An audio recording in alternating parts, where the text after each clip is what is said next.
Passive voice कर रहे थे, यानी एक्टिव वाक्य से पैसिव वाक्य को बनाना, जिसमें हमने साधारण वाक्य को एक्टिव से पैसिव कैसे बनाया जाता है। उसके बाद आया प्रश्नवाचक इंट्रोगेटिव, जो हेल्पिंग वर्ब से शुरू होते हैं, उनको कैसे एक्टिव से पैसिव में बदलना। अब तीसरा इसका इंट्रोगेटिव आता है, जो कि WH वर्ड के साथ आता है, क्योंकि प्रश्न दो तरह से बनते हैं, एक सहायक क्रिया से और एक WH वर्ड से। प्रश्न बनाने के दो तरीके हैं, एक सहायक क्रिया से प्रश्न बनाना और एक WH वर्ड से प्रश्न बनाना। तो जो सहायक क्रिया से प्रश्न बनाना है वो एक्टिव से पैसिव तो हमने कल बदल लिए थे पिछले वाले वीडियो में। आज से हम WH वर्ड अगर आगे आया हो उससे एक्टिव से पैसिव कैसे बनाना है, तो अपने को इसमें एक बात ध्यान रखनी है। अगर WH वर्ड आता है तो WH वर्ड वापस लिखेंगे, WH वर्ड अगर आता है तो वापस आएगा। उसके बाद हेल्पिंग वर्ब आएगी, यानी WH वर्ड आएगा, WH वर्ड के बाद हेल्पिंग वर्ब आएगी। बाकी नियम जो वो पहले कर रहे थे, सब्जेक्ट को ऑब्जेक्ट में बदलेंगे, ऑब्जेक्ट को सब्जेक्ट में बदलेंगे, वर्ब की थर्ड फॉर्म लगाएंगे, वही होगा। और WH वर्ड में भी ये है कि WH वर्ड अगर हु होगा तो बाय हु में बदल जाएगा,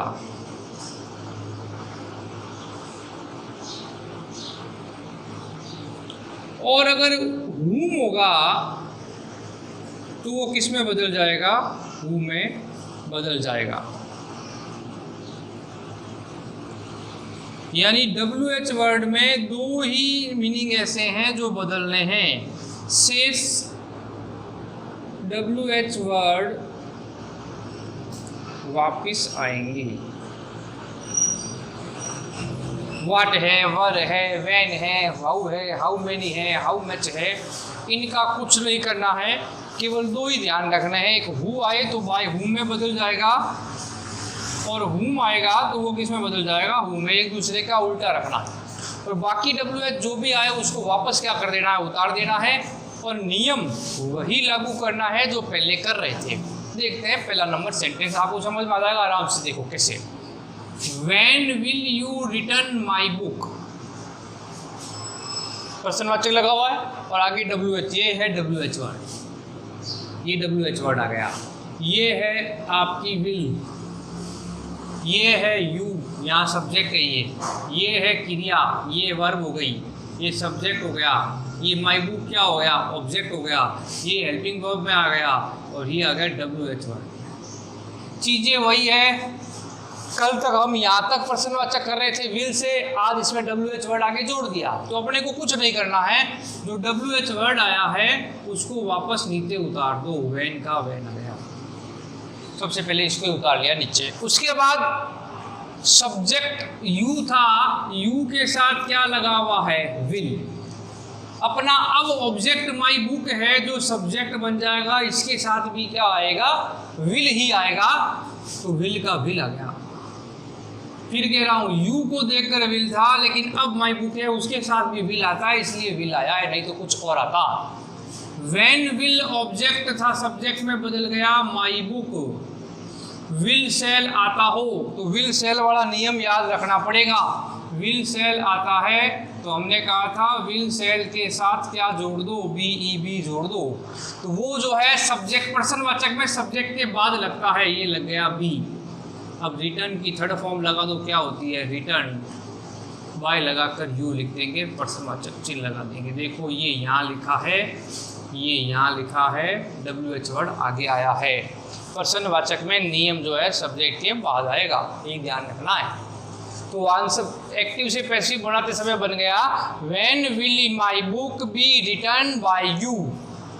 अगला है why are you laughing at Sita. WH word आ रहा है, या कौन है, वाई है। हेल्पिंग वर्ब क्या आ रही है, आर है। सब्जेक्ट कौन है अपना, यू है। वर्ब क्या है, लाफिंग है। सीता ऑब्जेक्ट हो गया आपका, यही है, पहले पहचान कर ली। WH वर्ड वाई वापस आ जाएगा, हमने कहा उसको वापस उतार देना है, वापस आ गया। आर क्यों आ रहा था, आपको ध्यान रखना है, आर आ रहा है किसके साथ, यू के साथ, यू के साथ बहुवचन का आर का प्रयोग करेंगे। अब अपना ऑब्जेक्ट क्या आ गया, सीता आ गया, तो सीता एक वचन में है इसलिए आर नहीं आएगा, इसलिए यहाँ पर क्या लग जाएगा, इज लग जाएगा। ये अंतर गौर कर लें कि यू के साथ आर आया है, लेकिन अब सब्जेक्ट सीता है तो सीता के साथ क्या लग जाएगा, इज लग जाएगा। तो वाई इज ऑब्जेक्ट था, सब्जेक्ट में बदल गया सीता, वाई इज सीता। अब दूसरा नियम था अपना, इज आर एम अगर आता हो तो इज आर एम के साथ B E I N G being क्या कर देंगे, जोड़ देंगे, तो वाई इज सीता बीइंग आ गया। लाफ की थर्ड फॉर्म लिया हो क्या होती है, लाफ्ड होती है, हंसना। और ये जो प्रीपोजिशन है ये वर्ब के बाद लगा दिया जाता है, इसलिए एट लगा दिया यहाँ। Why is Sita being laughed at, at लगा के वाई लगा कर क्या लिख दो, यू लिख दो, ये भी बन गया। थोड़ा ध्यान रखोगे तो आराम से वाक्य बन रहा है। एक एक चीज़ बता रहा हूँ कि कहाँ से सब्जेक्ट था, किस लिए आर आया, इस क्यों आया, यहाँ सब्जेक्ट में बदल गया सीता इसलिए इज आया, तो इस पर विशेष गौर करना है। नियम बीइंग लगाना है, वो नियम में लिखा हुआ है। व्हाट इज ही राइटिंग, अब WH वर्ड क्या आ रहा है, देखो व्हाट आ रहा है क्या, WH वर्ड आ गया व्हाट। उसके बाद आ रहा है इज, जो हेल्पिंग वर्ब है अपनी, ये इज किसके साथ आ रहा है, ही के साथ। अब गौर करो इसमें ऑब्जेक्ट कहाँ है, वर्ब के बाद ऑब्जेक्ट नहीं है, गौर कर लो इसमें। राइटिंग के बाद कोई ऑब्जेक्ट नहीं है, तो ऑब्जेक्ट नहीं है तो ऑब्जेक्ट को सब्जेक्ट में बदलने के लिए कुछ नहीं है अपने पास, तो इज आया यहाँ पर।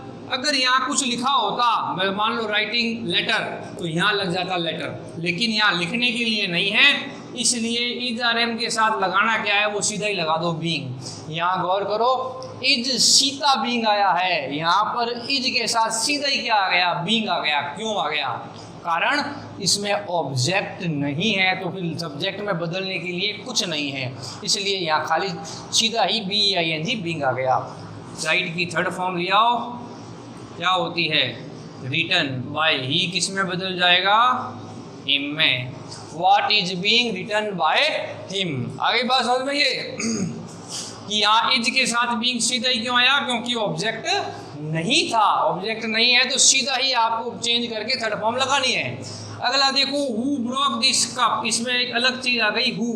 हमने यहाँ दो बताए हैं कि हु हो तो बाय हुम में बदल दो, और हुम हो तो हु में बदल दो। तो यहाँ पर हु आ रहा है तो हु को चेंज करना है, बाकी कोई WH वर्ड बदला नहीं। देखो वाइन है, विल है, वाई है, वाट है, नहीं बदला, लेकिन हु बदलेगा बाय हुम में। बाय हुम आ गया। अब आपको देखना है इन सब में, देखो कुछ ना कुछ हेल्पिंग वर्ब में आ रही थी, विल आ रहा था, आर आ रहा था, इज आ रहा था, इसमें क्या आ रहा है, कुछ नहीं आ रहा।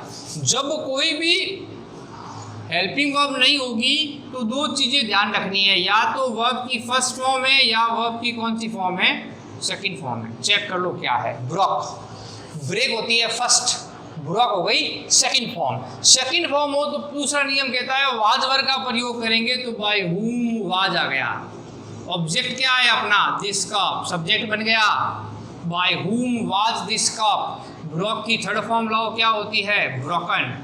सब्जेक्ट को ऑब्जेक्ट में लिखने के लिए क्या है, कुछ नहीं है। देखो इस बार ऑब्जेक्ट तो ये रहा, दिस कप क्या था, ऑब्जेक्ट था। सब्जेक्ट कहाँ है यहाँ पर, क्रिया के बाद, पहले नहीं है, सीधा ही ऑब्जेक्ट है, तो सीधा ऑब्जेक्ट है तो ऑब्जेक्ट को सब्जेक्ट में बदल दिया, दिस कप। ब्रोक की थर्ड फॉर्म लिया है, ब्रोकन, बाई लगाकर लिखने के लिए कुछ भी नहीं है। तो इन ऐसे चीजें वाक्यों का ध्यान रखना है, जहाँ ऑब्जेक्ट नहीं है, यहाँ सब्जेक्ट नहीं है, ध्यान रखना है ये बात को। अगला है who can solve this question. फिर देखो आगे क्या आ रहा है, इसमें क्या आ रहा है, इसमें आगे हु आ रहा है। हु को किस में बदलना है, हु को बदलना है बाय हुम में, तो बाय हुम आ गया।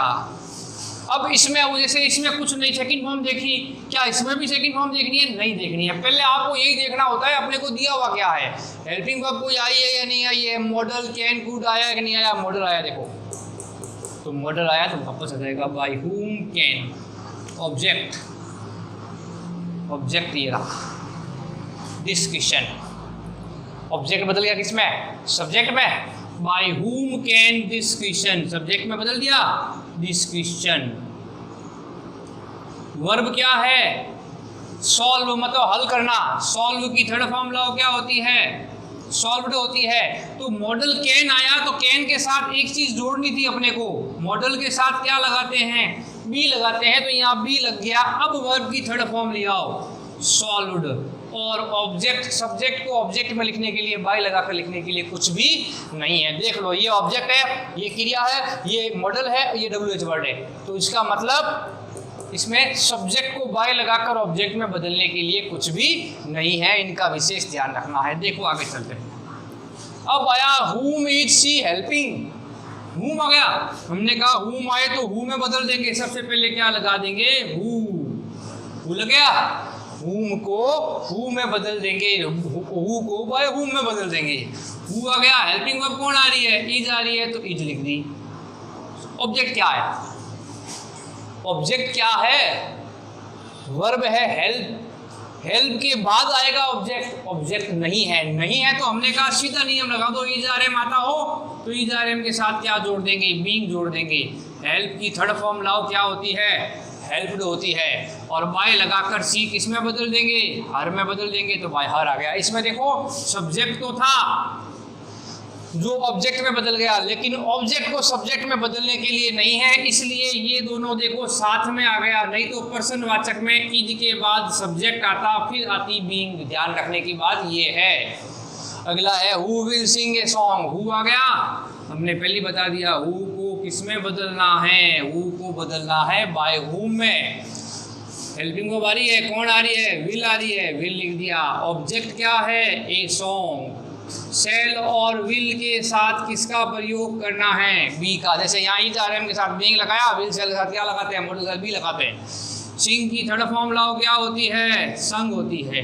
बाय लगाकर लिखने के लिए कुछ भी नहीं है, तो by whom will a song be sung. अगला है what had he told you. What WH word है क्या? व्हाट वापस आ गया। इसमें आ क्या रहा है? हेल्पिंग वर्ब हेड आ रही है, तो हेड का क्या नियम है? हेड वापस आ जाएगी। ऑब्जेक्ट क्या है? यू। यहाँ आया ऑब्जेक्ट, सब्जेक्ट बन गया यू। हेड आए, हैज, है और हेड, तीनों में ही एक्टिव से पैसिव बदलते समय क्या लगाते हैं? BEEN लगाते हैं। Had been, has been, have been. तो हेड आया तो हेड बीन हो गया। टोल्ड थर्ड फॉर्म टोल्ड ही होती है इसकी, क्योंकि हैज, हेड के बाद थर्ड फॉर्म ही आती है। टोल्ड बाय लगाकर क्या लिख देंगे? ही किस में बदल देंगे? हिम में बदल देंगे। तो what had you been told by him. तो सारा नियमों पर है, बस एक WH वर्ड आगे जोड़ा है, उसको अपने को ध्यान रखना है किस तरह WH वर्ड को लगाना है। बस दो बदलने हैं, हु को बाय हुम में और हुम को हु में बदलना है। बाकी नियम सारे वही लगा रहे हैं। कुछ एक वाक्य ऐसे आए जिसमें ऑब्जेक्ट नहीं था या सब्जेक्ट नहीं था, उसका थोड़ा ध्यान रखना है। फिर आप प्रश्नवाचक वाक्य आराम से सारे क्या कर सकते हो? एक्टिव से पैसिव में बदल सकते हो।